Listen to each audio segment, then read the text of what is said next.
Come with me as Reno Omokri abandoned Leah Sharibu to accept ambassadorial nominee from President Tinubu. Today is 30th November 2025. We bring you the latest news updates in Nigeria. Let us go straight to the news headlines. Tinubu sends ex-governors Fulani, Ipeazu, ex-minister Fani-Kayode, Reno Omokri, 28 others to Senate as ambassadorial nominees. There is also Fulani, cattle genocide in Plateau, group alleges. DSS invites Baba-Ahmed over alleged inciteful remarks against Nigeria. The Tinubu government has failed to protect Nigerians. International community should step in, says Obasanjo. Guinea-Bissau coup appears staged by ousted President Embaló, says Jonathan. Now, let us go to the news in details. Tinubu sends ex-governor Fulani, Ipeazu, ex-minister Fani-Kayode, Reno Omokri, 28 others to Senate as ambassadorial nominees. President Tinubu has sent a second batch of 32 ambassadorial nominees to the Nigerian Senate just days after submitting 3. The nominees include 15 career ambassadors and 17 non-career figures, with notable names like Reno Omokri, Mahmoud Yakubu, Femi Fani-Kayode, and former governors and first ladies. The nominees are expected to represent Nigeria in countries like China, India, UAE, South Africa, Canada, and UNESCO, the UN, and the African Union. This comes after Tinubu recalled all ambassadors in 2023 and delayed new postings due to financial and economic challenges. Wow, this will have been enough for me to make the news for today, but at least let me just give you some brief explanation on this news. Okay, imagine that Reno Omokri, although he has paid his due because he has truly been supporting this government, but where is Leah Sharibu? Why is he not talking about them again? Recently, if he has truly been a Christian advocate, presently there are people still kidnapped from the St. Mary's Catholic Church in Niger State. Up to this moment that I'm talking to you, they are still in captivity. Nobody is talking about them. 50 of them came back, but the rest of them are still in captivity. It's like people, we are really downplaying that one. Then come to Fani-Kayode. Fani-Kayode was also advocating for Christians before, and now look at it. Then Mahmoud Yakubu, sincerely speaking, in the whole of this, I'm so disappointed. I don't know why I don't know how they want us to see it that Mahmoud Yakubu is later taking an appointment under this government after the controversy that trails the 2023 general election, where he was accused of rigging it for the present ruling party. I hope we are getting it. And on the general note, please, can you see now whether you are a Christian, whether you are a Muslim, whether you are the poor, do not allow politicians to hijack your movement. If you have anything that you are looking for from the government, do not allow politicians to hijack it, because when they do so for their selfish interest. Let me give you another clear example. Leading to the 2015 general election, Sheikh Ezaki El-Rufai visited him in his Husseinia in Zaria in solidarity with the killing of some of his children during the 2014 massacre again by the Nigerian military. That same El-Rufai went back in 2015 to massacre, not only kill his children, massacre people of more than 1,500. Up to now, he's showing no remorse. He's even telling us that he dealt with that beast. But when he went to visit him in 2014, in solidarity, because then Jonathan was in power, in solidarity for the killing of his children, the Shia not think that this one is part of us. And you know, naturally they don't vote. They might have voted for him because they felt he was part of them. What did they do? They voted for him. They voted for Buhari. These two people, when it was their turn, they massacred them without any remorse. And you see, so Buhari too came on the back of coming to take care of the poor. What later happened?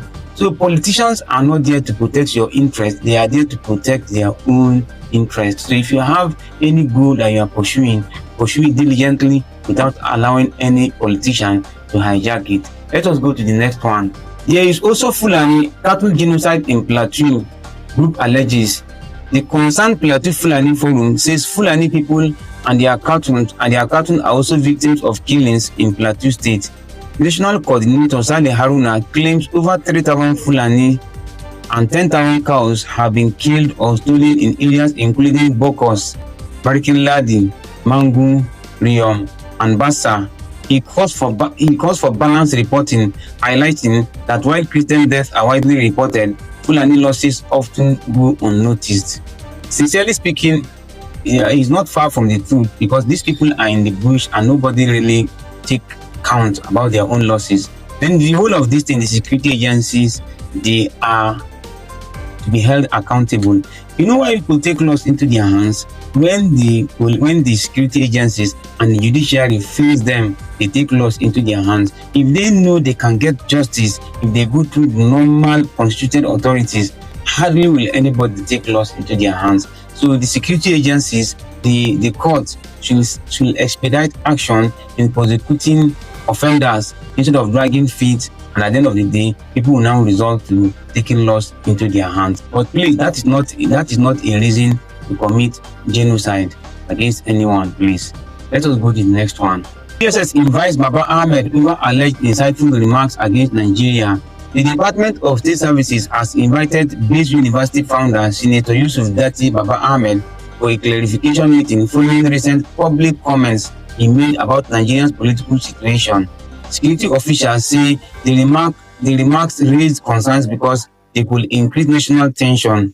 According to sources, the discussion is meant to be preventive, focus on understanding his statements and ensuring they aren't misinterpreted in ways that could affect public stability. The DSS emphasizes that the meeting is routine and not political, but part of efforts to maintain calm and strengthen trust in national institutions.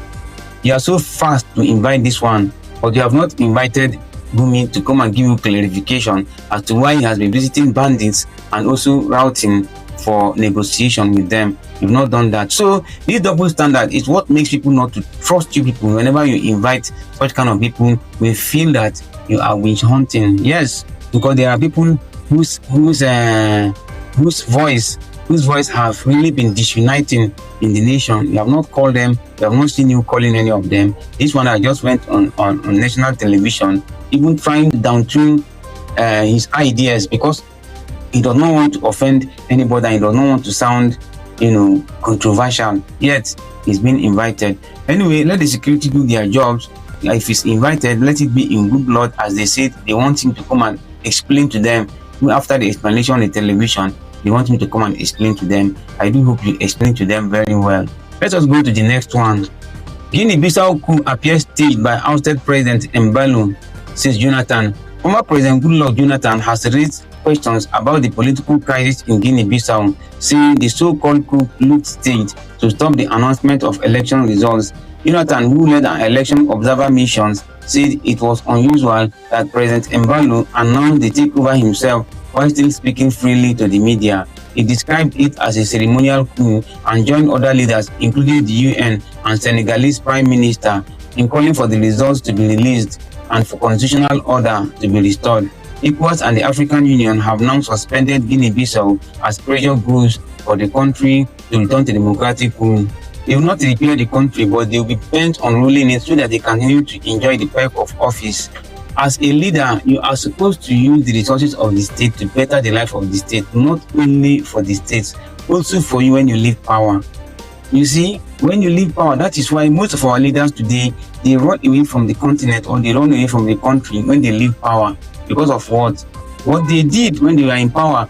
You have the resources to better the life of the citizens, to make life suitable for your citizens. Instead, you will not. You just continue to amass it for your selfish interest. And that is why they don't want to leave power, because there's a special protection and provision that comes with that power that they are really interested in. They don't want to leave it. They don't really want to leave it because they know that there's no other life that's as suitable as that in the country. If every other countries of the world is doing that, where will you have been running to? Follow for more. November 30th, 2025.